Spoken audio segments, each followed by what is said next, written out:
Thanks so much for talking to me. How are you today? Good, thanks. All good. Looking forward to your next tournament. I mean, you're on your way to Bad Griesbach. Absolutely. I'm really looking forward. It's a new event. Never played in Bad Griesbach, but they told me good things about the course. So I'm really looking forward. When you would explain to your grandmother, what's your current thought? I would tell her, don't worry. I would say, it's not my best moment, but I'm calm, I'm patient, and I'm working hard. So things are gonna get better. Okay. When you talk about things getting better, that wasn't that great for you. Well, it's been. I read the statistics, but I want to hear your words. No, for sure. Driving was the main issue. It was technical, and it became more a confidence thing now, and it's hard to let it go somewhere. So I've worked hard in the last month that I took off before the Italian Open last week, and I saw good improvements last week as well. So that's why I said that I'm positive, and I think from now on I can improve. You were talking about bad habits when you're standing right here. Yeah. What is your bad habit? It's very funny. I was talking technically about bad habits. Obviously, I don't have bad habits outside golf. True.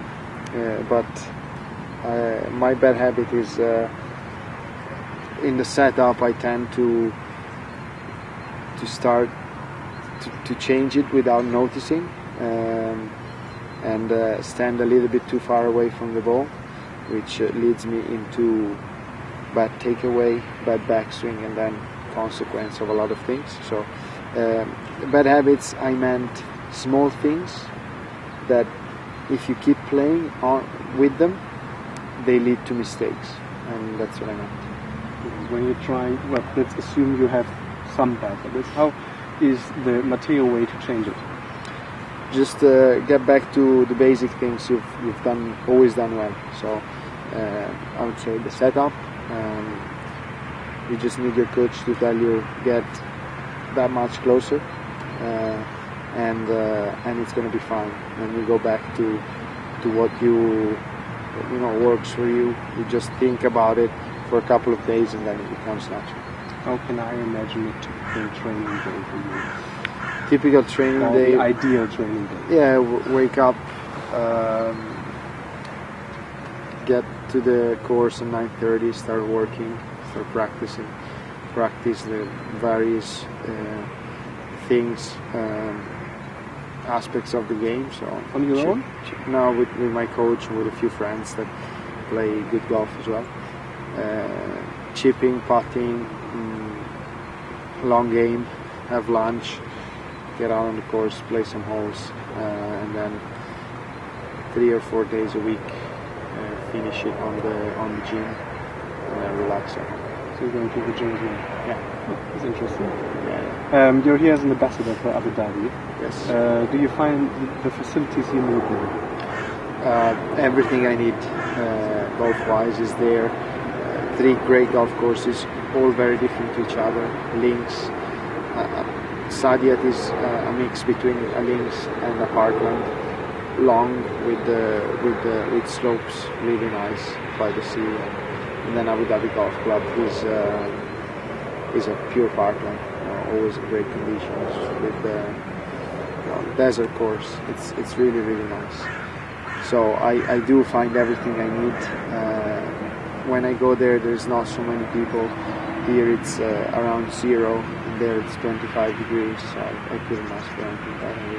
Ideal conditions. Yes. It's great. You were talking about your idols early on, but I haven't got it on tape. What are your idols on the tour right now? Well, right now I think Rory has been playing amazing golf for a while. I think he's the most complete player on tour, so I admire him very much. I admire Jason Day right now. I think he's playing almost a different sport. He's so confident, so strong, doing everything, every aspect of the game really well. So you know, and obviously Jordan, which is, you know, a friend of mine. It's hard to call him an idol, but it's impossible not to admire him so much for what he's done, for his ability of always being contending, always doing what it takes to, you know, end up in the top of the leaderboard in the biggest tournament. I think that's something amazing. You were talking about friendships. Are friendships possible on the tour? Oh, for sure, yeah. In what way? I mean, you're still competitors. Yeah, we're competitors, but we finished the round and we're friends. We go out. We have been. I'm good friends with Italians, obviously. All of them. We make good company. But Alex Levy, you know, Martin is a nice friend. He's a very good guy. So we compete against all the other players for sure. We compete against each other because it's, you know, it's a single sport, and at the end the only one that can deal with golf is yourself, and so first of all you're competing against yourself, but we finish and we're friends, so it's nice. We have a discussion going on in Germany. Is this a good time to turn pro? I mean, you had very good times, you had more difficult times. At the moment right now, would you make the same decision and turn pro? Thinking of being 17 or right now? 17. Well, I think if I would know what I would accomplish, and it would be what I accomplished, for sure. I mean, obviously I missed big part of my life, that's no doubt, but I always dreamed about being a professional golfer, winning on tour, and doing all the things I've done. So I can't regret anything. I mean, it's been really, really good. Obviously now I'm paying the price a little bit of having turned pro young and having played really well since the beginning. But it's natural, and I think I took the train that it was going by and jumped on it. And since then, has been amazing. What's the most important thing you need for turning pro? Most important thing, you need patience and work ethic.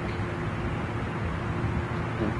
For sure. You get the impression as well that a lot of young professionals and young, very good amateurs have the impression that it's made too easy to turn pro, and then they, well, stuck on challenge tour or something like that. Not really. You know, all the guys that I practice with, they're good friends with me, know perfectly how tough this game is. How tough this game is, and they respect very much the decision of turning professional. Of course, at one point, after you've been amateur for a while, I think it's also time to get out here, and you know, if you need to start from Alps Tour or things like that, or EPD or whatever it is, you do, and you work your way through. But they all know how tough it is. They definitely do, for sure. At least the guys that I know. Mm-hmm. Okay. Do you still remember your first golf swing, by the way? No, I was 3, so not a chance. Okay, your not first even prize money. My first prize, yeah, my first prize money. Mm-hmm. Yeah, of course I remember that. It was my first week as a pro, Italian Open. How was it? It was great, because it was also my, you know, front of my own crowd, and it was great. I remember my first tee shot as well. It was fun.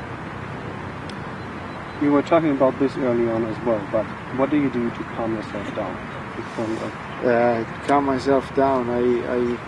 I think about my key thoughts. A couple of things that I know work for me, and I stay focused on them and don't get dragged into bad thoughts or bad habits, as we were talking about it before.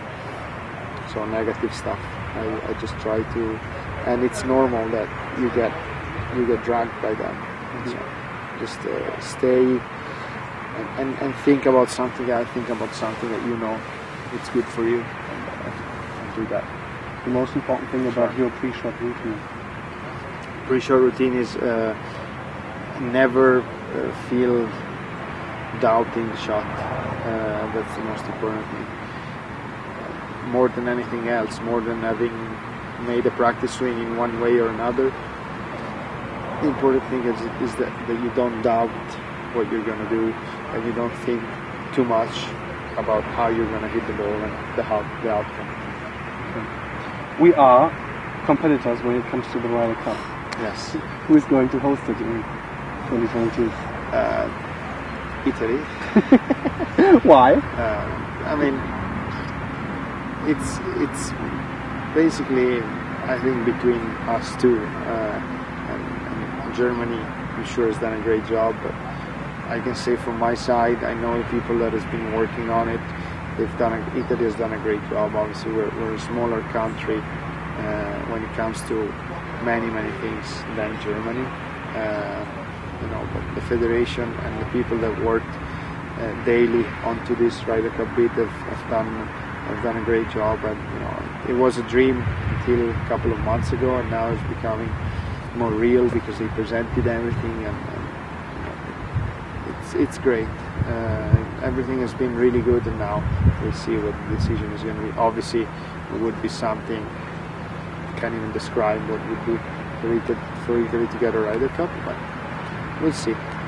Otherwise, I'll be happy to if it ends up in a different way, I'll be happy to come and play in Germany. But I can say Italy has done a really good job, and how can I not say I hope we get it. Well, this country discusses about, especially the golf world, discusses about will it be big enough to catch the normal guy, people who are not involved with golf. Yeah, are you worried about this in Italy as well? Will it catch the normal guys? I think it will. It's such a big event that it would for sure. It's like a Champions League final, basically. It's that big of an event that it would, and the curiosity of the Italian, which love sport, it'd be too big not to go. Thank you so much for talking to me. It was a pleasure talking to you. Thanks.